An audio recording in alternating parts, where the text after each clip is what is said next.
প্রান্তিক পর্যায়ে ভঙ্গুর চিকিৎসা ব্যবস্থায় জটিল হচ্ছে হাম পরিস্থিতি। শনাক্তে দেরি হওয়ায় বাড়ছে মৃত্যু। প্রাথমিক স্বাস্থ্যসেবায় গুরুত্বের পরামর্শ। ওয়ান স্টপ সার্ভিস চালুর পরিকল্পনা।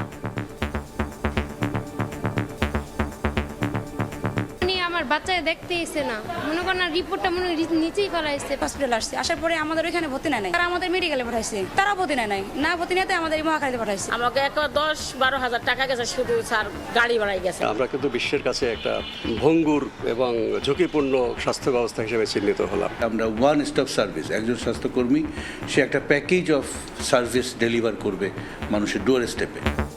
ঢাকার বাইরে বেড়েই চলেছে রোগীর চাপ। শয্যা সংকটে হিমশিম অবস্থা। হাম আক্রান্তদের জ্বর, নিউমোনিয়া, ডায়রিয়ায় বাড়ছে উদ্বেগ। সকালে জ্বর হয়েছে, তারপরে হাম হয়েছে, জমজ বাচ্চা বলছিল না বা শুনিয়া, সে বলছিল যে হয়তো বা তুমি বরিশাল বা এতে নিয়ে যাও খুলনা। দেখছিলেন প্রধান শিরোনাম। দুপুরের সময়ের সঙ্গে আছি আমি আলিশা ইসলাম। অন্যান্য শীর্ষ সংবাদ। ঈদ করতে ফেরা হলো না দেশে। ওমানে গাড়ির ভেতরে 4 ভাইয়ের রহস্যজনক মৃত্যু। গ্রামের বাড়ি চট্টগ্রামের শোক। মরদেহ দ্রুত ফিরিয়ে আনার দাবি। সীমান্তে কাঁটাতার বিতর্কের মধ্যেই আবারও বাংলাদেশে হত্যা। এবার লালমনিরহাটের হাতীবান্ধায় বিএসএফ এর গুলিতে যুবক নিহত। স্বজনের আহাজারি। পতাকা বৈঠকের ডাক বিজিবির। থমথমে জাবি ক্যাম্পাস। ছাত্রী ধর্ষণ চেষ্টায় অভিযুক্ত বহিরাগত গ্রেফতার হয়নি এখনো। 8 দাবিতে শিক্ষার্থীদের 48 ঘন্টার আলটিমেটাম। প্রশাসনের সঙ্গে জাকসু নেতাদের বৈঠক। কোরবানির হাট টার্গেট করে জাল নোট তৈরি। রাজধানীর উত্তরা ও গাজীপুরে পুলিশের অভিযানে মূলহোতাসহ গ্রেফতার 3। 34 লাখ নকল টাকা ও সরঞ্জাম জব্দ। এবং আওয়ামী লীগ এমপি মন্ত্রীর দেশে থাকা 30,000 কোটি টাকার অবৈধ সম্পদ জব্দ। আইনি মারপ্যাচে আসছে না বিদেশেরগুলো।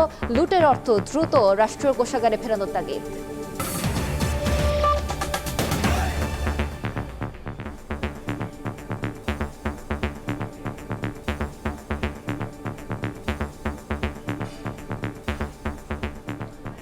হাম আক্রান্ত সন্তানকে নিয়ে এক হাসপাতাল থেকে আরেক হাসপাতালে ছোটাছুটি। প্রান্তিক পর্যায়ে ভঙ্গুর চিকিৎসা ব্যবস্থায় জটিল হচ্ছে পরিস্থিতি। শনাক্ত ও চিকিৎসা শুরু করতে দেরি হওয়ায় বাড়ছে মৃত্যু। এ অবস্থায় প্রাথমিক স্বাস্থ্যসেবাকে উন্নত করা না গেলে পরিস্থিতি আরও খারাপ হওয়ার শঙ্কা বিশেষজ্ঞদের। প্রধানমন্ত্রীর স্বাস্থ্য বিষয়ক বিশেষ সহকারী জানান, উন্নত স্বাস্থ্যসেবা নিশ্চিতে ওয়ান স্টপ মেডিকেল সার্ভিস চালুর পরিকল্পনা নিচ্ছে সরকার। 2 মাসেও পরিবর্তন নেই হাম পরিস্থিতির। সংক্রমণ ও মৃত্যুর সংখ্যা উদ্বেগ বাড়াচ্ছে অভিভাবকদের। হামমুক্ত ঘোষণার কথা থাকলেও এ বছরের চিত্র যেমন শঙ্কা জাগিয়েছে, তেমনই সামনে আসছে দেশের স্বাস্থ্য ব্যবস্থার বেহাল দশা, যার বড় ভুক্তভোগী প্রান্তিকের মানুষ। কোথাও শয্যা সংকট, কোথাও সঠিক চিকিৎসার অভাব। এমন সব তিক্ত অভিজ্ঞতার কারণে জটিল অবস্থার মুখোমুখি আক্রান্ত শিশুরা। আমার বাচ্চাতেও উনি আমার বাচ্চায় দেখতে এসে না মনে করেন রিপোর্টটা মনে নিচেই ফেলাইছে। পরে রিপোর্ট যে দেখতেছে রিপোর্ট দেখে আরেকটা পরীক্ষা দিছে। পরে নিচে গেছে পরীক্ষা করতে, পরে কই কি এই পরীক্ষাতে জায়গা আছে, আমি কি ডাক্তারই তো পরীক্ষাটা দিছে।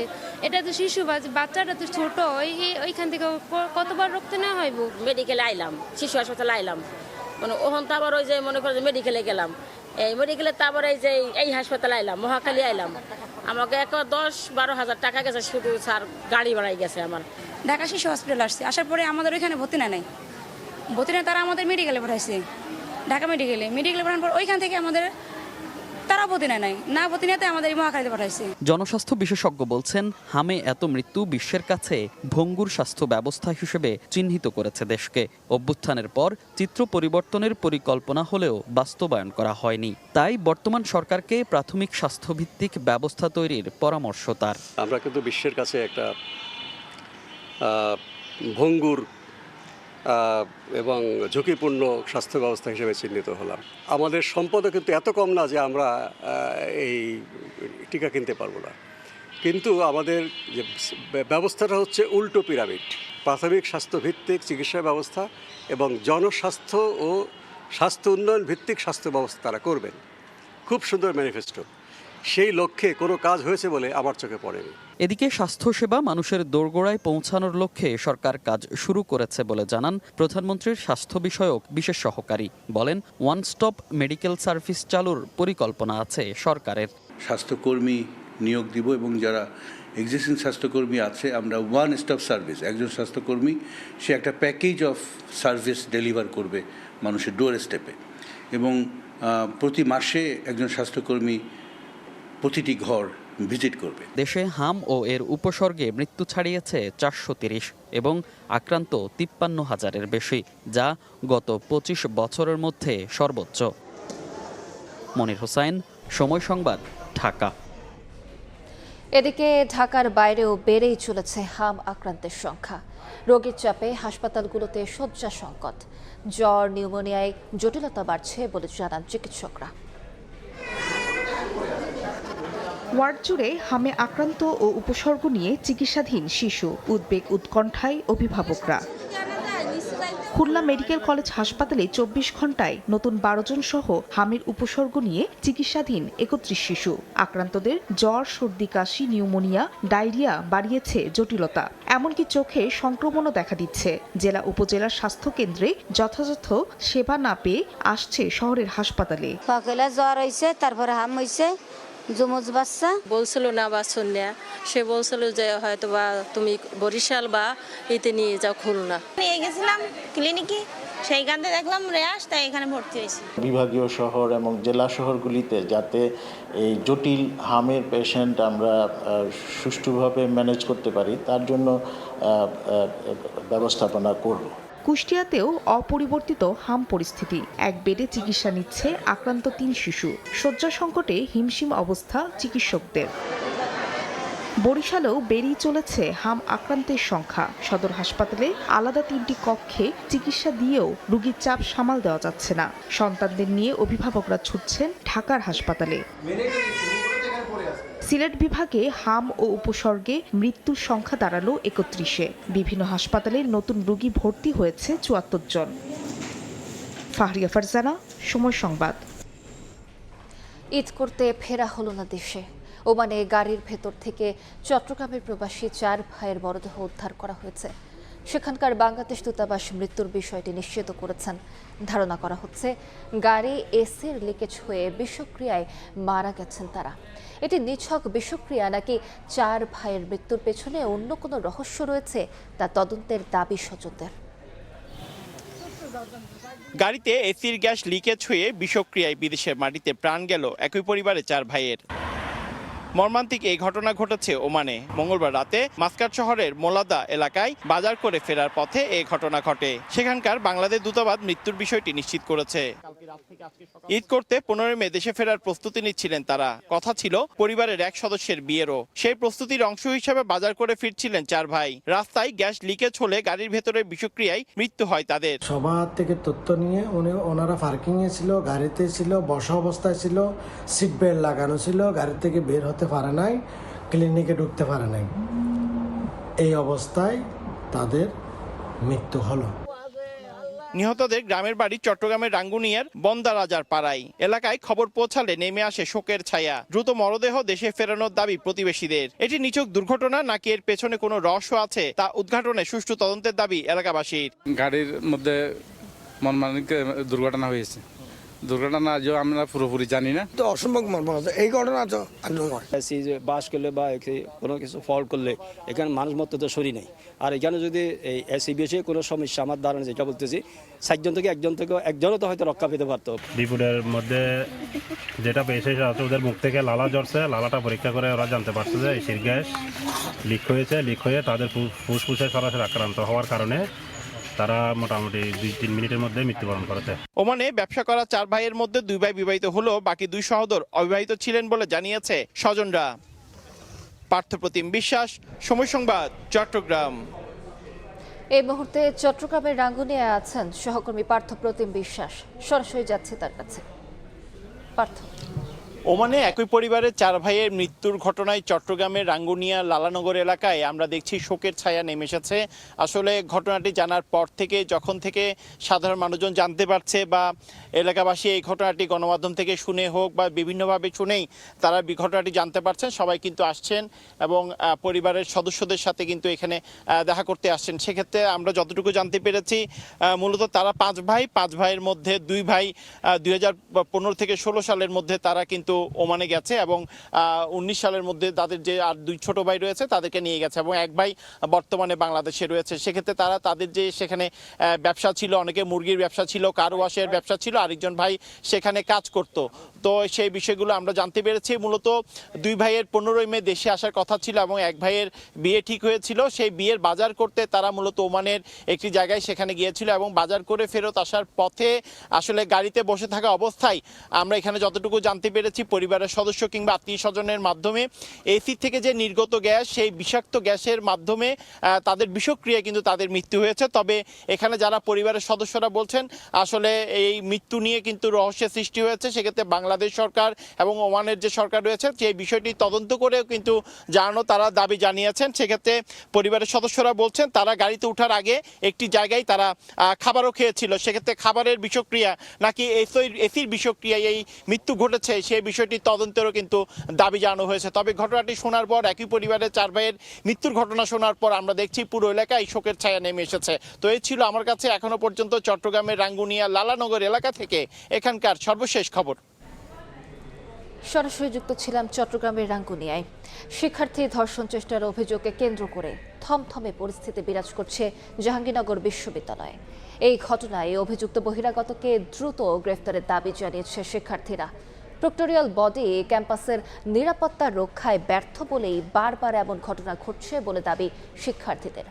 দায়ীদের বিরুদ্ধে ব্যবস্থা নিতে 48 ঘন্টার আলটিমেটাম দিয়েছেন তারা।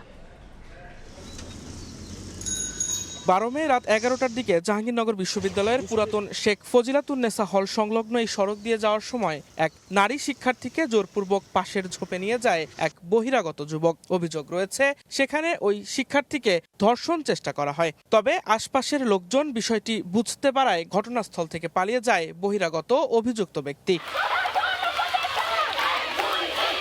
ঘটনার পর থেকেই ক্ষোভে ফুঁসছেন শিক্ষার্থীরা। বুধবার রাতভর ক্যাম্পাসে বিক্ষোভ ও মশাল মিছিল করেন তারা। বিভিন্ন স্লোগানে এই ঘটনার বিচার দাবি করেন শিক্ষার্থীরা। তারা বলছেন বহিরাগতদের অবাধ বিচরণ আর দুর্বল নিরাপত্তা ব্যবস্থার কারণেই বারবার এমন ঘটনা ঘটছে। অনাকাঙ্ক্ষিত এই ঘটনাটি আলোচনায় আসার পর দায় সারতে নামে মাত্র এই ঝোপঝাড় বেষ্টিত জায়গাটি পরিষ্কার পরিচ্ছন্ন করে বিশ্ববিদ্যালয় কর্তৃপক্ষ। কিন্তু শিক্ষার্থীদের অভিযোগ অপর্যাপ্ত সিসিটিভি ক্যামেরা, দুর্বল সীমানা প্রাচীর এবং বহিরাগতদের অবাধ প্রবেশ এ ধরনের ঘটনার আশঙ্কা দিন দিন আরও বাড়াচ্ছে। প্রক্টরিয়াল বডির ভূমিকা নিয়েও প্রশ্ন সাধারণ শিক্ষার্থীদের। তাদের দাবি নিরাপত্তা নিশ্চিতে ব্যর্থদের বিরুদ্ধে ব্যবস্থা নিতে হবে। একই সঙ্গে ক্যাম্পাসে নিরাপত্তা সদস্য বাড়ানো, জরুরি ক্রাইসিস রেসপন্স টিম গঠন এবং বহিরাগত চলাচল নিয়ন্ত্রণ ও সীমিত করার দাবি জানান তারা। এগুলা আশঙ্কাজনক হারে বেড়ে গেছে, তো এই ব্যাপারে আমাদের প্রশাসন তেমন স্টেপ নিচ্ছে না। আনসার বাহিনী এখানে আছে কিন্তু আসলে তারা প্রপারলি মানে ভেরিফাই করতেছে না যে আসলে কে বাইরে থেকে আসতেছে বা কে আপনার ক্যাম্পাসের। সীমানা প্রাচীরগুলো একটু সংস্কার করা এবং সীমানা প্রাচীরগুলো একটু উঁচু করা এবং পর্যাপ্ত সিসিটিভি ক্যামেরা লাগানো। যদি আমাদের ক্যাম্পাসে বহিরাগতদের প্রবেশটার উপর বিধিনিষেধ আজ্ঞা করা হয় তাহলে আর এই ধরনের কোনো সমস্যা হবে না। অপরাধীকে দ্রুত গ্রেপ্তার ও নিরাপত্তা ব্যবস্থা জোরদারের দাবিতে 24 ঘন্টার আলটিমেটাম বাড়িয়ে 48 ঘন্টা করা হয়েছে। এছাড়া শিক্ষার্থীদের পক্ষ থেকে যোগ করা হয়েছে আরও কিছু শর্ত। আইনগত যে ব্যবস্থা আছে, সর্বোচ্চ যে শাস্তি হয় তার নামে আমরা এটার প্রত্যাশা করি যত দ্রুত সম্ভব আটক করা হয়। পুলিশের হয়তো কোনো গাফিলতি আছে, কারণ কোনো আসামি 24 ঘন্টার ভিতরে পুলিশ এরা ধরতে পারে। আরও সচেতন হওয়া দরকার এইসব ব্যাপারে। সকালে রেজিস্ট্রার কার্যালয় ঘেরাও কর্মসূচির ঘোষণা দিলেও পরে তা স্থগিত করার কথা জানায় জাহাঙ্গীরনগর বিশ্ববিদ্যালয় কেন্দ্রীয় শিক্ষার্থী সংসদ জাকসু। জাহাঙ্গীরনগর বিশ্ববিদ্যালয় থেকে দিন মোহাম্মদ সাব্বির, সময় সংবাদ। এই মুহূর্তে জাহাঙ্গীরনগর বিশ্ববিদ্যালয় ক্যাম্পাসে আছেন সহকর্মী দিন মোহাম্মদ সাব্বির। সরাসরি যাচ্ছি তার কাছে। সাব্বির, জাহাঙ্গীরনগর বিশ্ববিদ্যালয়ের নারী শিক্ষার্থীকে ধর্ষণ চেষ্টার অভিযোগের কে কেন্দ্র করে শিক্ষার্থীদের দেয়া 48 ঘন্টার আলটিমেটাম কিন্তু চলছে। মূলত সেই ঘটনাকে কেন্দ্র করে এই মুহূর্তে জাহাঙ্গীরনগর বিশ্ববিদ্যালয়ে কিন্তু থমথমে পরিস্থিতি বিরাজ করছে। আমরা যদি আপনাদেরকে একটু জানিয়ে রাখতে চাই যে সেই ঘটনার পর বিশ্ববিদ্যালয় প্রশাসন কিন্তু অভিযুক্ত সেই বহিরাগত ব্যক্তিকে কিন্তু চিহ্নিত করতে পেরেছে এবং তার পরবর্তীতে সেই ব্যক্তিকে গ্রেফতার এবং নিরাপত্তা সংক্রান্ত যে বিষয়গুলো রয়েছে, অর্থাৎ দুর্বল সীমানা প্রাচীর সংস্কার, অপর্যাপ্ত সিসিটিভি ক্যামেরা সেগুলো মেরামত এবং পর্যাপ্ত পরিমাণ সিসিটিভি ক্যামেরা আনার বিষয়গুলো শিক্ষার্থীরা তারা দাবি করেছেন। একই সঙ্গে বহিরাগতদের যে প্রবেশের বিষয়গুলো রয়েছে, অর্থাৎ বিশ্ববিদ্যালয়ের চারপাশে বেশ কয়েকটি গেট এবং একই সঙ্গে ভাঙাচোরা যে সীমানা প্রাচীর, সেই প্রাচীরের মধ্য দিয়ে অবাধে বহিরাগতদের যে যাতায়াতের বিষয়, সেই বিষয়টি নিয়ে শিক্ষার্থীরা কিন্তু ব্যাপক আশঙ্কা প্রকাশ করেছে। অর্থাৎ শিক্ষার্থীরা যেমনটি জানিয়েছেন যে মূলত আসলে তাদের যে সীমানা প্রাচীর দুর্বল থাকার কারণে এবং মূলত তাদের অভিযোগটা আসলে নিরাপত্তা সংশ্লিষ্ট ব্যক্তি কর্মকর্তা তাদেরকে ঘিরে, অর্থাৎ শিক্ষার্থীদের নিরাপত্তার যে সার্বিক বিষয়গুলো রয়েছে সেই বিষয়ে বিশ্ববিদ্যালয় প্রশাসনের যে দুর্বল বিষয়গুলো এবং প্রশাসনের নানা ধরনের পদক্ষেপ নেয়ার বিষয়গুলোকে শিক্ষার্থীরা বারবার করেই গণমাধ্যমের সামনে তারা জানাচ্ছিলেন। তো শিক্ষার্থীদের দেয়া যে 48 ঘন্টার আলটিমেটাম তা কিন্তু এখন পর্যন্ত চলছে এবং এই ছিল আমার কাছে জাহাঙ্গীরনগর বিশ্ববিদ্যালয়ের সর্বশেষ পরিস্থিতি। সরাসরি যুক্ত ছিলাম জাহাঙ্গীরনগর বিশ্ববিদ্যালয়ে।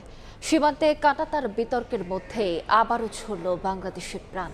এবার লালমনিরহাটের হাতীবান্ধায় বিএসএফের গুলিতে এক যুবকের মৃত্যু হয়েছে। স্বজনদের আহাজারিতে ভারী এলাকার পরিবেশ। এই ঘটনায় নিন্দা জানিয়ে পতাকা বৈঠকের আহ্বান জানিয়েছে বিজিবি। আবারও সীমান্তে হত্যা। লালমনিরহাটে ভারতীয় সীমান্তরক্ষী বাহিনীর গুলিতে প্রাণ গেল বাংলাদেশি যুবকের। সন্তানকে হারিয়ে পাগলপ্রায় মা।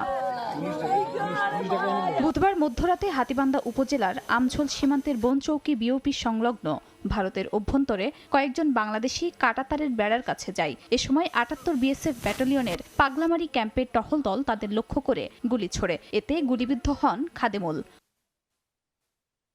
গুলিবিদ্ধ অবস্থায় বাংলাদেশের অভ্যন্তরে ফিরে আসেন তিনি। পরে স্থানীয় ও তার সহযোগীরা উদ্ধার করে রংপুরের একটি ক্লিনিকে ভর্তি করলে চিকিৎসাধীন অবস্থায় তার মৃত্যু হয়। মাছ ধরতে জিরো লাইন অতিক্রম করে ভারতের বর্ডার গার্ড বিএসএফ তাকে লক্ষ্য করে রাবার বুলেট গুলি ছাড়ে। আমরা তাকে উদ্ধার করে মেডিকেলে নিয়ে গেলে কর্তব্যরত চিকিৎসক তাকে মৃত ঘোষণা করে। ভারতের বাংলাদেশের লোককে কিছুই মনে করে না, পাখির মতো এরা গুলি করে। আমাদের জমিতে আমরা যাব, তারা সেখানেও আমাদেরকে দেখে ফায়ার করতেছে। বাংলাদেশে এভাবে যে পক্ষীর মতো এরকম লোক মারে, তাহলে আমরা কোথায় যাব? কিভাবে আমরা এই বর্ডারে বাস করব? 15 বিজিবির কমান্ডিং অফিসার লেফটেন্যান্ট কর্নেল মেহেদি ইমাম বলেন, গুলির বিষয়টি অস্বীকার করেছে বিএসএফ। বিষয়টি খতিয়ে দেখছে পুলিশ। মাছ মারতে গেছে, সে ছিল আগে থেকে ভারসাম্যহীন, প্রায় দিন জাল ধরে এখানে ওখানে যায়। মাছ মারতে যে রাত্রে হয়তো বিএসএফ তাকে গুলি করার পর তার পরক্ষণে তাকে চিকিৎসার জন্য রংপুর মেডিকেলের উদ্দেশ্যে তাকে নিয়ে যাওয়ার পর হয়তো প্রতিমধ্যে হোক আর মেডিকেল হোক মৃত্যুবরণ করে পরবর্তীতে আমাকে মেসেজ দিতে সে মারা গেছে। এর আগে গত 8 এপ্রিল পাটগ্রাম সীমান্তে বিএসএফের গুলিতে মারা যান আরও এক বাংলাদেশি। সময় সংবাদ, লালমনিরহাট। দুপুরের সময় আরও থাকছে মোহাম্মদপুরে নতুন আতঙ্ক, ধাক্কা পার্টি। পথচারীর সঙ্গে ধাক্কা খেয়ে তর্কে জড়ায় একদল, আরেক দল অস্ত্র ঠেকিয়ে করে ছিনতাই। অপরাধী শনাক্ত করে গ্রেফতারের চেষ্টায় পুলিশ।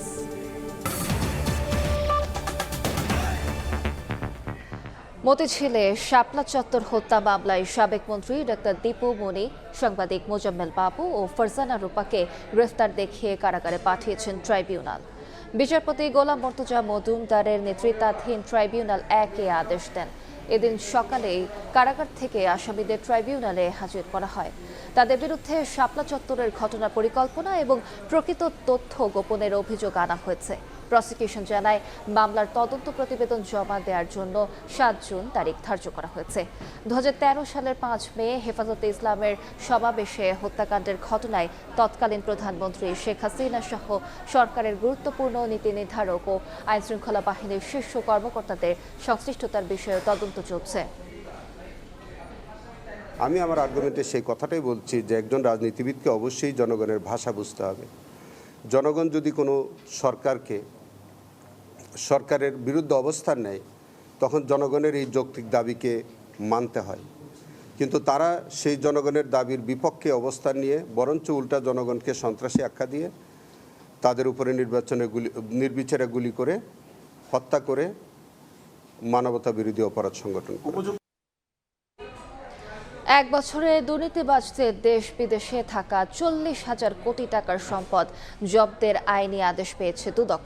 এর মধ্যে দেশে প্রায় 30,000 কোটি টাকার সম্পদ জব্দ করলেও বিদেশে থাকা সম্পদে তাদের নিয়ন্ত্রণ নেই। বিশেষজ্ঞরা বলছেন, আইনি মারপ্যাচে আটকে আছে জব্দের প্রক্রিয়া, তাই দেশের সম্পদ দ্রুত রায়ের মাধ্যমে রাষ্ট্রীয় কোষাগারে জমা করতে হবে। তাসলিম তৌহিদের প্রতিবেদন। গাজীপুরে শেখ হাসিনার সাবেক উপদেষ্টা তারেক সিদ্দিকীর বাগানবিলাস নামের বিশাল বাগান বাড়ি। জেলার ফাউকাল এলাকাতেও ডুপ্লেক্স ভবন সহ এক বিশাল সাম্রাজ্য গড়ে তোলেন তিনি। এসব বাড়ি ছাপিয়ে রাজধানীর অভিজাত এলাকায় রয়েছে তারেক সিদ্দিকীর প্লট ও ফ্ল্যাট। বারিধারা আবাসিকের পার্ক ভ্যালিতে বিলাসবহুল ফ্ল্যাট ছাড়াও আছে বারিধারা ডিওএইচএসে 7 তলা বাড়ি। আদালতের আদেশে ইতোমধ্যে এসব সম্পদ জব্দ করেছে দুদক। অন্যদিকে গত বছরের জুনে সাবেক ভূমিমন্ত্রী সাইফুজ্জামান জাবেদের যুক্তরাজ্যে থাকা 1025 কোটি টাকা মূল্যের 343টি বাড়ি এবং 35 কোটি টাকা সমপরিমাণ সম্পদ ফ্রিজ করেছে সেদেশের এনসিএ। দুদকের তৎপরতার পরেই এই পদক্ষেপ নেয় ব্রিটিশ কর্তৃপক্ষ। দুদকের তথ্যমতে 2025 সালে বিগত আওয়ামী লীগ সরকারের মন্ত্রী, এমপি ও সুবিধাভোগী ব্যবসায়ীদের দেশে বিদেশে প্রায় 40,000 কোটি টাকার স্থাবর অস্থাবর সম্পদ জব্দের আদেশ দেয় আদালত। এর মধ্যে দেশে থাকা সম্পদের পরিমাণ 30,000 কোটি টাকা, আর বাকি সম্পদ রয়েছে বিদেশে। রাষ্ট্র কর্তৃক মামলায় বা অনুসন্ধানের রায় শেষ হওয়া পর্যন্ত যাতে সম্পদগুলো বেহাত না হয় সেজন্য আমাদের অবরুদ্ধকরণ করা হয়ে থাকে। তবে বিদেশে থাকা সম্পদ জব্দের ক্ষেত্রে দুদকের সফলতার রেকর্ড খুব একটা দীর্ঘ নয়। সংস্থাটির সাবেক এই মহাপরিচালক মনে করেন, কাগজে কলমে জব্দ দেখানো হলেও বাস্তবে সম্পদ ফিরিয়ে আনা বেশ কঠিন। আমাদের সময় পর্যন্ত দেখি নাই যে বাইরের দেশের কোনো সম্পদ বা অর্থ ক্রোক বা ফ্রিজ করা হয়েছে। রাষ্ট্রের ভূমিকাটা যদি হয় তাহলে আপনার এই ক্রোক ফ্রিজগুলো কার্যকর হতে পারে, কিন্তু রাষ্ট্র সেই ভূমিকা নেয় না। জাতীয় দুর্নীতি বিরোধী সমন্বয় কমিটির এই নেতা মনে করেন, কেবল জব্দ করলেই হবে না, আইনি প্রক্রিয়া দ্রুত শেষ করে তা রাষ্ট্রীয় কোষাগারে ফেরাতে হবে। যেই কয়জন জাজ আর যেই পরিমাণ মামলা, এই পরিমাণ জজ বাংলাদেশে নাই, যার জন্য মামলা হয় ঠিকই, বিচার আর হয় না। আর বিচার যখন হয় তখন আর এটার কোনো গুরুত্ব থাকে না, প্রমাণ করা যায় না যে দুর্নীতির মাধ্যমে অর্জনটাকে সে ভোগ করতে পারে নাই। ইতিমধ্যে সে যেভাবে পারে বেঁচে দেয়, অমুক করে তমুক করে, তার ভোগ করে, তার সাজাটা ইনভিজিবল হয় না। দুর্নীতিবাজদের লুট করা সম্পদ রাষ্ট্রীয় কোষাগারে ফিরিয়ে নিতে সরকারের সকল সংস্থাকে সমন্বিতভাবে কাজ করার তাগিদ বিশ্লেষকদের। তাসলিম তৌহিদ, সময় সংবাদ, ঢাকা। ঈদ টার্গেট করে জাল নোট ছাপিয়ে বিক্রি করছে একটি চক্র। রাজধানী উত্তরা ও গাজীপুর থেকে মূল হোতাসহ 3 জনকে গ্রেফতার করেছে পুলিশ। উদ্ধার করা হয়েছে 34 লাখ নকল টাকা। ডিএমপি মিডিয়া সেন্টারে সংবাদ সম্মেলনে জানানো হয়, এই জাল টাকা ঢাকার বিভিন্ন কোরবানির পশুর হাটে ছড়িয়ে দেওয়ার পরিকল্পনা ছিল। কোরবানির ঈদ সামনে রেখে জাল টাকা ছাপানোর কাজে ব্যস্ত একটি চক্র। পশুর হাটে সরবরাহের লক্ষ্যে 2 জন কর্মীও নিয়োগ দেয় চক্রটি। বুধবার সকালে গাজীপুরের বাসন এলাকায় অভিযান চালিয়ে কারখানা থেকে দুলাল ও মামুন নামে 2 জনকে গ্রেফতার করে গোয়েন্দা পুলিশ। উদ্ধার করা হয় 34 লাখ জাল টাকা। এর আগে জাল টাকা কেনা বেচার গোপন খবরের ভিত্তিতে উত্তরা পূর্ব থানা থেকে মুজিবুর রহমান নামে একজনকে আটক করে পুলিশ। তার দেওয়া তথ্য অনুযায়ী চালানো অভিযানে জাল টাকা ছাপানোর সরঞ্জামও উদ্ধার করা হয়। মুজিবুর রহমান বৃহস্পতিবার ডিএমপি মিডিয়া সেন্টারে ব্রিফিংয়ে পুলিশ জানায়, এরই মধ্যে কিছু সংখ্যক জাল নোট মার্কেটে ছড়িয়ে দিয়েছে চক্রটি। টাকা ছাপানো অবস্থায় তাদেরকে গ্রেপ্তার করা হয়। তাদের নিকট থেকে এরকম জাল টাকা 34 লক্ষ জাল টাকা উদ্ধার করা হয়, যেটা একবারে রেডি ফর সেল। কুরবানির হাটকে কেন্দ্র করে এই জাল টাকার একটা চক্র থাকে, যারা সবসময় সক্রিয় থাকে। এরকম যে কোনো চেষ্টাকে আমরা কঠিন হস্তের দমন করব, রোধ করব। এ সময় পুলিশ জানায় কোরবানির হাটগুলোতে বাংলাদেশ ব্যাংকের পক্ষ থেকে জাল নোট শনাক্তকরণ মেশিন বসানো হবে, তবে লেনদেনে আরও সতর্ক হওয়ার পরামর্শ দেওয়া হয়। কুরবানির হাটে বিশেষ করে জাল টাকা করার জন্য, ধরার জন্য বাংলাদেশ ব্যাংক থেকে মেশিন দেওয়া হচ্ছে। এগুলো বিভিন্ন বুথ থাকবে, যে কোনো লেনদেন তারা যেন এই মেশিনের মাধ্যমে টাকাটা জাল টাকা না আসল টাকা এটা যেন একটু নিশ্চিত হয়ে তারা লেনদেন করে। এছাড়া ব্রিফিংয়ে জানানো হয় রাজধানীর বিভিন্ন এলাকা থেকে অভিযান চালিয়ে অনলাইন জুয়ার সঙ্গে জড়িত 6 জন চীনা নাগরিক সহ 9 জনকে আটক করেছে পুলিশ। উদ্ধার করা হয়েছে অনলাইন জুয়ার বিপুল পরিমাণ সরঞ্জাম। নাজমুস সালেহী, সময় সংবাদ, ঢাকা। রাজধানীর মোহাম্মদপুরে ছিনতাইয়ের নতুন আতঙ্ক ধাক্কা পার্টি। চক্রের কোনো সদস্য পথচারী কিংবা অটোরিকশার সঙ্গে ধাক্কা খেয়ে জড়ান বাকবিতণ্ডায়। এরপর অন্য সদস্যরা অস্ত্রের মুখে সর্বস্ব লুট করে পালায়। পুলিশ বলছে সিসিটিভির ফুটেজ দেখে অপরাধীদের শনাক্ত করে গ্রেফতারের চেষ্টা চলছে।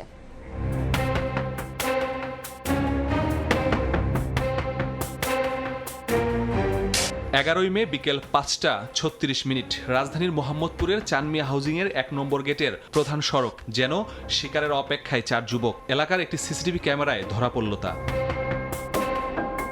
মিনিট খানেক পর অটোরিকশার গায়ে ধাক্কা খেল তাদেরই একজন। ওই রিকশায় ছিলেন এক তরুণ। ধাক্কা থেকে বাকবিতণ্ডা। আরেক যুবক এসে রিকশা সাইড করতে বাধ্য করেন। এরপর মিশনে যুক্ত হলো আরও 2 জন।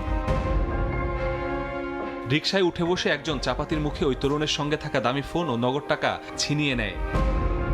পরে একে একে পালিয়ে যায় তারা। 3-4টা ছেলে ছিল, আসছে আইসা রিকশায় ছিল, এখান থেকে আইসা ওরে ধরছে, ধরে এই সাইডে আইসা একজন ফোন নিছে, নিয়ে এইদিকে গেছে, আর বাকি 3 জন এই দিক চলে গেছে। চানমিয়া হাউজিংয়ের 4 রাস্তার মোড়ে এমন ধাক্কা বাহিনীর খপ্পরে সর্বস্ব হারাতে হচ্ছে পথচারীদের। এমন অভিনব ছিনতাইয়ের ঘটনায় উদ্বিগ্ন এলাকাবাসী। এখানে থেকে নিয়ে ওরা ওই যে মাজারের ওইদিকে নিয়ে ওইখান থেকে ছিনতাই করে নিয়ে চলে যায়। যেখানে মানুষ ঘুরতেছে, দিনে দুপুরে হাজার হাজার মানুষ এখানে হচ্ছে যে এই জায়গা থেকে ওই জায়গা যাচ্ছে, ওই টাইমগুলোতে হচ্ছে। সিসিটিভি ফুটেজ পর্যালোচনা করে ছিনতাইকারী চক্রকে ধাক্কা পার্টি বলছে পুলিশ। শিগগিরই চক্রের সদস্যরা আইনের আওতায় আনতে চায় পুলিশ। রিকশায় হঠাৎ সে নিজেই এসে ধাক্কা দিয়ে আবার এদেরকে বেশ লোকজন সহ নিয়ে তাদের কাছ থেকে যে টাকা পয়সা বা মোবাইল ছিনিয়ে নেওয়ার যে ঘটনাটা, এটা আমরা প্রথম দেখলাম আর কি মোহাম্মদপুর এলাকায়। তো এইটা নিয়েই আমরা কাজ করছি আর কি। আমরা আশা করছি খুব শীঘ্রই এই চক্রটা ধরে ফেলবো আর কি। মোহাম্মদপুরে অপরাধ নিয়ন্ত্রণে সড়কে টহল জোরদারের দাবি এলাকাবাসীর। মোহাম্মদপুরে একসময় তুরাগ নদীর পার কিংবা বেড়িবাঁধের আশপাশ অথবা অন্ধকার গলিতে ছিনতাইয়ের ঘটনা ঘটাতো ছিনতাইকারীরা, কিন্তু তারা এখন এতটাই বেপরোয়া হয়ে গিয়েছে যে তারা প্রকাশ্যে প্রধান সড়কে জনবহুল জায়গায় হরহামেশায় ছিনতাইয়ের ঘটনা ঘটাচ্ছে।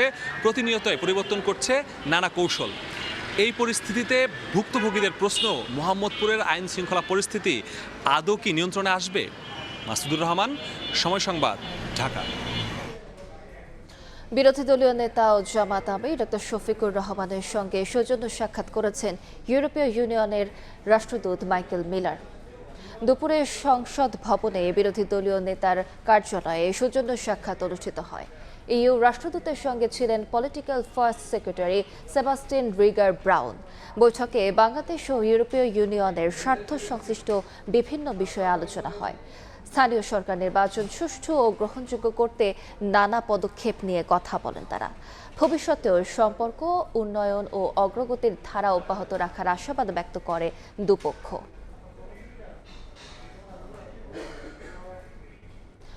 জামাতের সঙ্গে জোটে থাকা নেতাদের বিষয়ে কঠিন হচ্ছে হেফাজতে ইসলাম।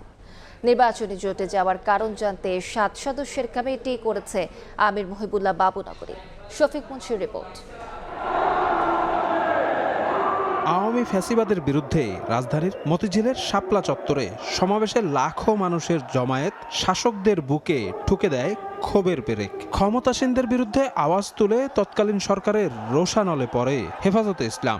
তারপর থেকে শীর্ষ নেতাদের দমাতে মামলা, হামলা, ভয় ভীতি ছিল নিত্যকার ঘটনা। এরপর জুলাইয়ের রাজপথ থেকে ত্রয়োদশ জাতীয় সংসদ নির্বাচন। বাংলাদেশের রাজনীতির বাক বদলে এখনো প্রাসঙ্গিক হেফাজতে ইসলাম। সবশেষ জাতীয় নির্বাচনে বিএনপি ও জামায়াত জোটে অংশ নেয় সংগঠনটির নীতি নির্ধারণী পর্যায়ের কয়েকজন নেতার নেতৃত্বে থাকা পৃথক 5টি রাজনৈতিক দল। জামায়াত জোটে থাকা 4টি রাজনৈতিক দলে হেফাজতের উপদেষ্টা, নায়েবে আমির, যুগ্ম মহাসচিব সহ বিভিন্ন গুরুত্বপূর্ণ পর্যায়ের নেতারা রয়েছেন। এ নিয়ে তখন থেকেই টানাপোড়েন চলছিল সংগঠনটির ভিতরে। গত এপ্রিলে সামগ্রিক বিষয় নিয়ে হেফাজত আমির আল্লামা শাহ মুহিবুল্লাহ বাবুনগরীর সঙ্গে বৈঠক করেন সংগঠনটির বিভিন্ন পর্যায়ের দায়িত্বশীলেরা।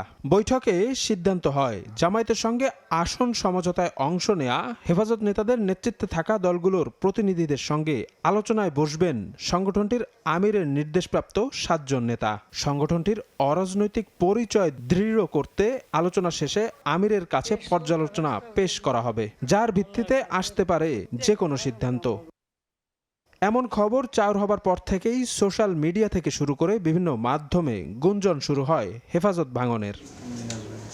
এসব ঘটনার পরম্পরা নিয়ে সময় সংবাদের মুখোমুখি হন মামুনুল হক সহ কয়েকজন নেতা। যারা আমরা 11 দলীয় নির্বাচনী ঐক্যে ছিলাম, আমরা কি দৃষ্টিভঙ্গি নিয়েছিলাম বা কি দৃষ্টিভঙ্গি নিয়ে আছি, সে বিষয়গুলো নিয়ে মত বিনিময় করবেন। বাইরে থেকে কেউ কেউ চেষ্টা করছে যে হেফাজতের কার্যকারিতাকে নষ্ট করার জন্য। রাজনৈতিক সংগঠনে রাজনৈতিক কোনো সংগঠনের ব্যাপারে কোনো হস্তক্ষেপ করা উচিতই না। মহিবুল্লাহ বাবুনগরী সাহেব উনি বয়োবৃদ্ধ লোক, উনাকে যে কোনো কথা বললেই উনি বইলে বেলায়। অন্যদিকে হেফাজতের নীতি নির্ধারণী নেতাদের দাবি, জামায়াতের সঙ্গে টানাপোড়েন বাস্তবিক হলেও হেফাজতকে ভাঙার সুযোগ নেই। হেফাজত ইসলামের সংগঠনের সাথে জামায়াতের বিরুদ্ধে হলেও বিশ্বাসগত কিছু বিষয় আছে, নীতিগত কিছু বিষয় আছে, এগুলো নিয়ে একটু সামান্য দূরত্ব আছে। বিগত নির্বাচনে বিভিন্ন জন, বিভিন্ন দল বিভিন্ন দিকে গিয়ে অ্যালায়েন্স করেছে, জোট করেছেন। আমরা সবাইকে সমন্বয় করে, আমির শাহ হুজুরের নির্দেশে সবাইকে সমন্বয় করে আবার হেফাজতকে ঐক্যবদ্ধ রাখার জন্য আমরা চেষ্টা করেছি। দেশের কওমি মাদ্রাসা ভিত্তিক জনগোষ্ঠীর স্বার্থ সুরক্ষায় 2010 সালে প্রতিষ্ঠা করা হয় হেফাজতে ইসলাম। ইসলামপন্থীদের এই প্ল্যাটফর্ম কখনো সরাসরি রাজনীতিতে যুক্ত না হলেও প্রায়শই নানাভাবে প্রভাব বিস্তার করেছে ক্ষমতাসীনদের ওপর। শফিক মুন্সি, সময় সংবাদ, ঢাকা। দুপুরের সময় আরো থাকছে। ভারতের উত্তরপ্রদেশে ভারী বৃষ্টি ও বজ্রপাতে প্রায় 90 জনের মৃত্যু, ক্ষতিগ্রস্ত বহু ঘরবাড়ি, সহায়তার আশ্বাস মুখ্যমন্ত্রীর।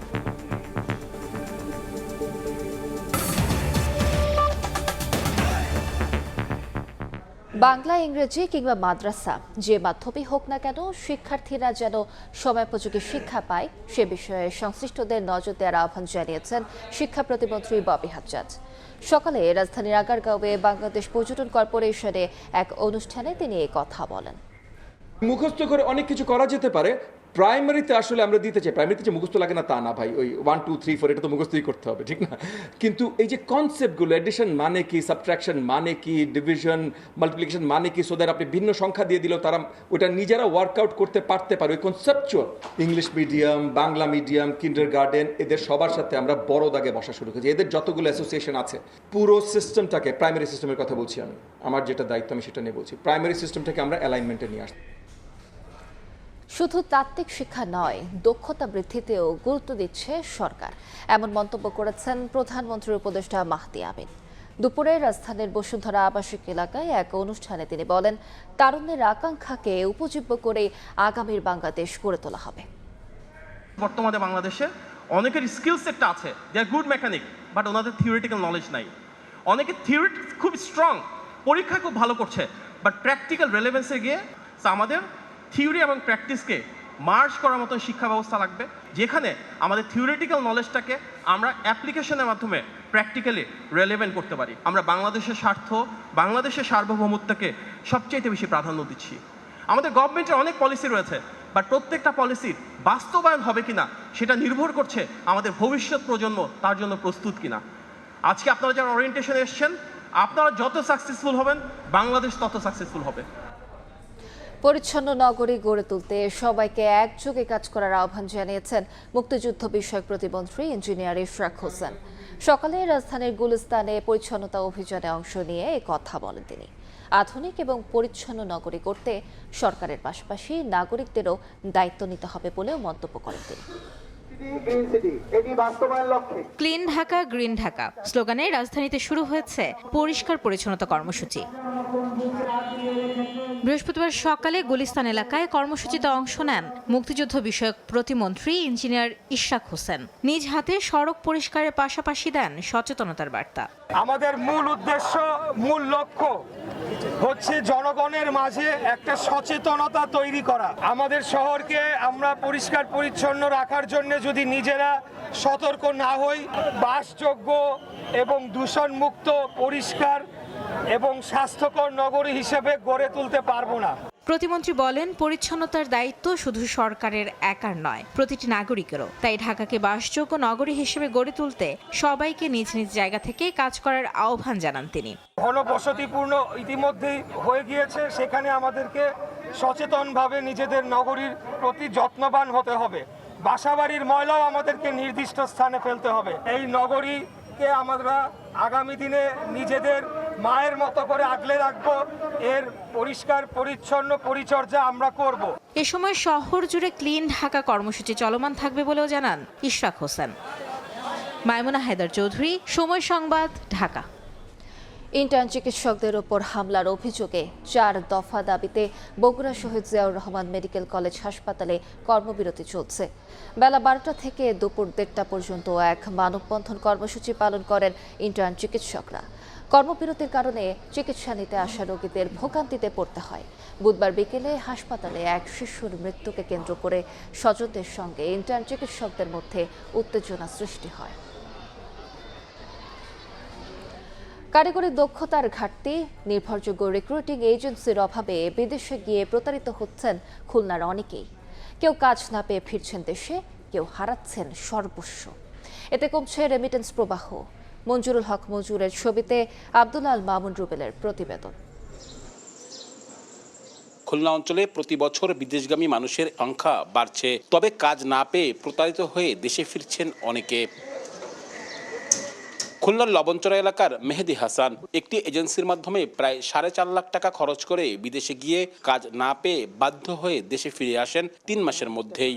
এখন ঋণের বোঝা মাথায় নিয়ে ইলেকট্রিক কাজের সহকারী হিসেবে কাজ করছেন। আমার ফ্যামিলির সাথে যোগাযোগ করি, তখন যোগাযোগ করলে তারা আমাকে মারধর শুরু করে, অত্যাচার শুরু করে এবং বিভিন্ন ধরনের গালিগালাজ করে, পরে আমাকে বাসা দিয়ে বের করে দেয়। মেহেদির মতো প্রতারণার শিকার হচ্ছেন আরও অনেকে। সৌদি আরব, মালয়েশিয়া, কাতার, কুয়েত, মালদ্বীপ সহ মধ্যপ্রাচ্যের বিভিন্ন দেশে যাওয়ার প্রলোভনে পড়ে নিঃস্ব হচ্ছেন তারা। দক্ষতার অভাব, অবৈধ ও অনির্ভরযোগ্য রিক্রুটিং এজেন্সি এবং স্থানীয় দালাল চক্রের কারণেই বাড়ছে দুর্ভোগ।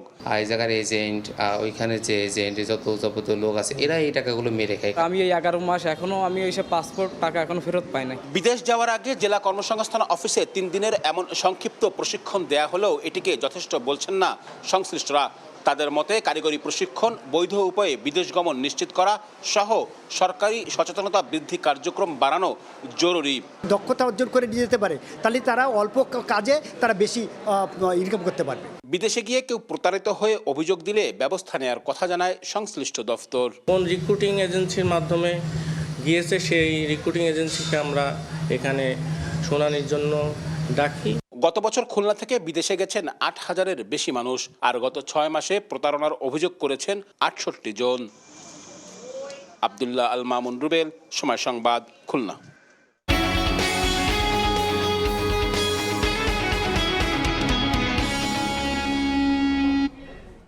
উদ্বোধনের 4 বছর পর আসছে বাজেটে বাতিল হতে পারে পদ্মা সেতু নির্মাণের জন্য মোবাইল সেবায় আরোপিত 1% সারচার্জ।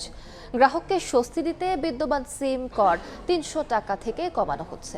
মোবাইল অপারেটররা বলছেন, প্রতিশ্রুতি বাস্তবায়ন হলে 15 বছরে প্রথমবারের মতো কমবে করের বোঝা। শুভ খানের রিপোর্ট।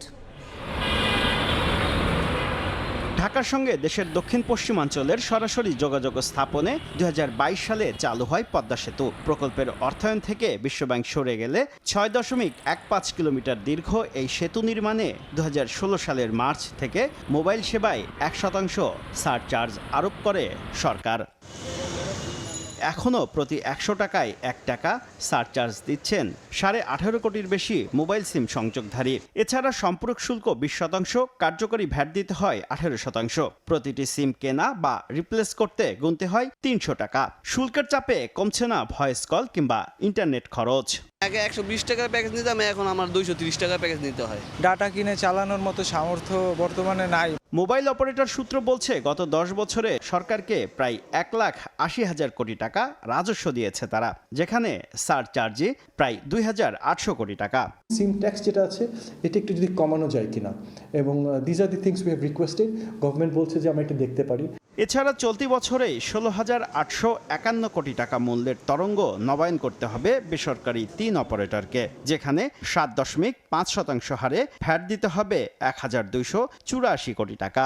আমাদেরকে যদি এই সেম হারে স্পেকট্রাম দিয়ে যেতে হয় তাহলে কিন্তু ভবিষ্যতের ইনভেস্টমেন্ট অনেক কমে আসবে। ব্রডব্যান্ড সেবায় 5% হারে ভ্যাট দিচ্ছেন প্রায় 1.5 কোটি গ্রাহক। এই ভ্যাটের সঙ্গে রাউটার ও নেটওয়ার্কিং পণ্য আমদানিতে কর হার শূন্যে নামানোর দাবি ব্রডব্যান্ড সেবাদাতাদের। প্রান্তিক পর্যায়ে গ্রাহক এখন যেটা 5% ভ্যাট দিচ্ছে, এটা 0%-এ নিয়ে আসা সম্ভব হয় কিনা। এদিকে টেলিকম খাতে করের বোঝা কমানোর আশ্বাস দিয়েছে সরকারও। আমাদের কনজিউমারের কাছ থেকে 38% ট্যাক্স নিচ্ছি, আবার অনেক কোম্পানির কাছ থেকে আমরা 2% নিচ্ছি, 4% নিচ্ছি। That is not right.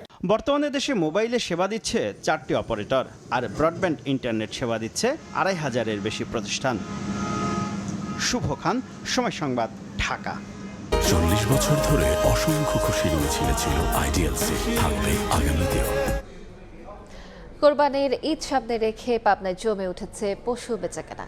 বিস্তারিত জানাতে সদরের আতাইকুলা পুষ্পপাড়া পশুর হাটে আছেন সহকর্মী সবুজ মোল্লা। সরাসরি যাচ্ছি তার কাছে। সবুজ, কুরবানির ঈদের আর মাত্র সময় রয়েছে 2 সপ্তাহ, আর এই 2 সপ্তাহর ব্যবধান, যেহেতু 2 সপ্তাহ সময় রয়েছে, এরই মাঝে কুরবানির যে পশু বেচা বিক্রি হয়ে থাকে, অর্থাৎ যে কুরবানির যে পশু কুরবানি দেওয়া হবে সেগুলো কিন্তু বেচা বিক্রির জন্য প্রস্তুত করে হাটে বাজারে নিয়ে আসা হচ্ছে। আমরা এই মুহূর্তে অবস্থান করছি পাবনার পুষ্পপাড়া পশুর হাটে। এই পশুর হাটে বিস্তীর্ণ এলাকা জুড়ে আসলে দেখতে পাচ্ছেন যে পশুর হাটে কিন্তু জমজমাট বেচা বিক্রি শুরু হয়ে গেছে। আসলে আমরা সকাল 10টা থেকে এই হাটে রয়েছি। আমরা 10টা থেকে দেখছি যে বিভিন্ন রকমের যানবাহনে করে এই গরু এবং মহিষ এখানে নিয়ে আসা হয়েছে। এরপর 1টা পর্যন্ত গরু মূলত আমরা নিয়ে আসা দেখেছি, তারপরে 1টার পরপর থেকে জমজমাট বেচা কেনা যে এখন পর্যন্ত চলছে। হাট কর্তৃপক্ষ আমাদেরকে যেমনটি জানিয়েছেন যে এই বেচা বিক্রিটা উৎসবমুখর পরিবেশে বিকেল 4টা থেকে 4:30, সর্বশেষ 5টা বা সন্ধ্যা পর্যন্ত হওয়ার সম্ভাবনা রয়েছে। এখানে মূলত শুক্রবারে এখানে পাবনা জেলায় মোট 25টি গরুর হাট রয়েছে। এছাড়া বড় বড় কয়েকটি গরুর হাটের বিষয়ে আমরা যদি বলি তাহলে শুক্রবারে হাজিরহাটে হাজিরহাট, শনিবারে শরৎগঞ্জ, রবিবারে চাটমোহর, সোমবারে একদন্ত, মঙ্গলবারে অরণখোলা হাট এবং বুধবারে বলা হয়েছে যে বনগ্রাম যে গরুর হাট, পশুর হাট, সেটা কিন্তু থাকবে। বৃহস্পতিবারে আজকে যেটা রয়েছে সেটা কিন্তু পুষ্পপাড়া। এ সকল হাটগুলোতে আমরা ঘুরে দেখেছি যে সব রকমের গরু কিন্তু এখানে নিয়ে আসা হয়। সব রকমের গরু নিয়ে আসা হলেও এখানে মূলত গরুর চাহিদা রয়েছে মাঝারি আকৃতির গরু। যে সকল গরুগুলো রয়েছে 1,20,000 থেকে 2,10,000 টাকা পর্যন্ত। গরু ক্রেতা যারা রয়েছেন তারা আমাদের কাছে বলছেন যে মূলত দাম কিছুটা বেশি হচ্ছে। যারা বিক্রেতা রয়েছেন তারা বলছেন যে না, দাম কিন্তু কম রয়েছে। পাবনা জেলায় মোট 25টি প্রস্তুত করা হয়েছে। পাবনা জেলায় মোট 6,53,000 গরু, এবং পাবনা জেলাতে সর্বমোট প্রয়োজন হবে 3,36,000। এই ছিল আমার কাছে সর্বশেষ। সরাসরি যুক্ত ছিলাম পাবনায়। দেশের বাইরের খবর, ভারতের উত্তরপ্রদেশে ভারী বৃষ্টি ও বজ্রপাতে প্রায় 90 জনের মৃত্যু হয়েছে। স্থানীয় সময় বৃহস্পতিবার রাজ্যের দুর্যোগ ব্যবস্থাপনা ও ত্রাণ দফতর এ তথ্য জানায়। সামাজিক যোগাযোগ মাধ্যম এক্সে দেয়া এক পোস্টে জানায়, বুধবার প্রতিকূল আবহাওয়ার কারণে 89 জনের মৃত্যু হয়েছে। আহত হয়েছেন 53 জন। ক্ষতিগ্রস্ত 87টি বাড়িঘর। এর মধ্যে শুধুমাত্র বারোহি জেলাতেই ধূলিঝড়ে মারা গেছেন অন্তত 16 জন। পাশাপাশি ফতেহপুরে বৃষ্টিপাতজনিত কারণে 9 জনের মৃত্যুর খবর পাওয়া গেছে। বুদাউন, চান্দাউলি ও সোনভদ্র জেলায় মৃত্যু হয়েছে আরও 8 জনের। বিজেপির হামলা ও নির্যাতনের শিকার নেতাকর্মীদের আইনজীবী হয়ে পাশে দাঁড়ালেন ভারতের পশ্চিমবঙ্গের সদ্য বিদায়ী মুখ্যমন্ত্রী মমতা বন্দ্যোপাধ্যায়। বৃহস্পতিবার আইনজীবীর পোশাক পরে কলকাতা হাইকোর্টে যান তিনি। নির্বাচন পরবর্তী সহিংসতা ও তৃণমূলের নেতাকর্মীদের ওপর হামলা মামলার আইনি লড়াইয়ের জন্য উপস্থিত হন তিনি।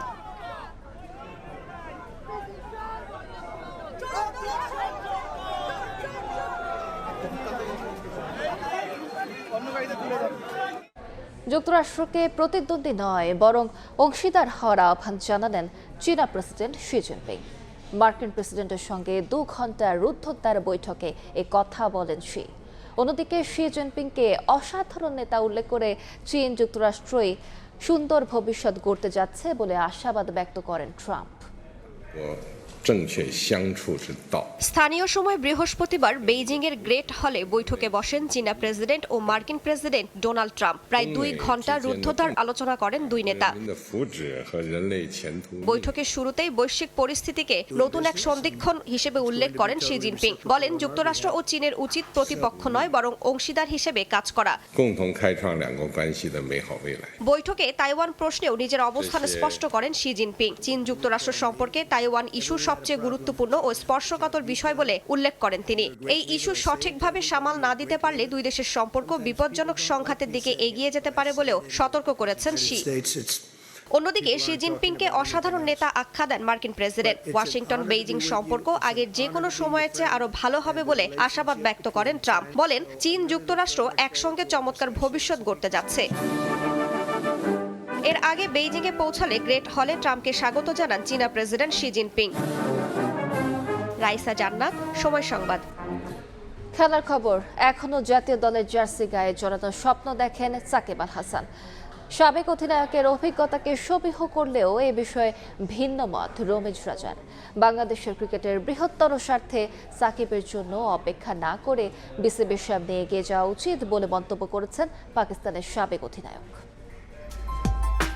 বাংলাদেশের ক্রিকেটে এখনও প্রাসঙ্গিক সাকিব আল হাসান। ঘরের মাঠে সিরিজ খেলে অবসর নিতে চান টেস্ট ও টি-20 থেকে, আর ওয়ানডেতে খেলতে চান আগামী বিশ্বকাপ পর্যন্ত, যে কথা অনেকবারই বলেছেন সাবেক অধিনায়ক। বিসিবিতে গেল 20 মাসে বেশ কবার নেতৃত্বের পালাবদল হলেও সাকিবের জাতীয় দল বা দেশে ফেরার ইস্যুর সুরাহা করতে পারেনি কোনো কমিটি। সাকিবও আশায় আছেন আবারও গর্বের লাল সবুজ জার্সি গায়ে জড়ানোর।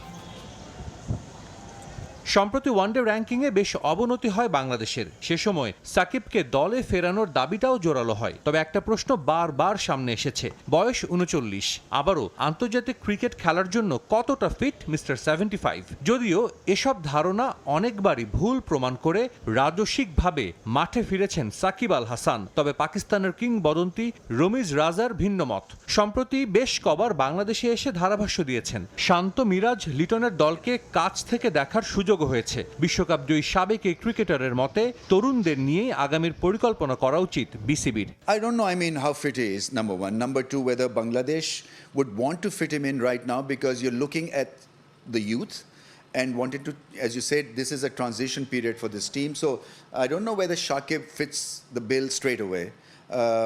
How is he feeling? Obviously, there's this experience and class. He's done it so many times. He's got this international experience of playing the World Cups and being an outstanding player.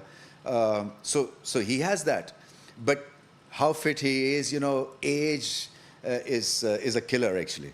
Your reflexes slow down. It's about moving forward.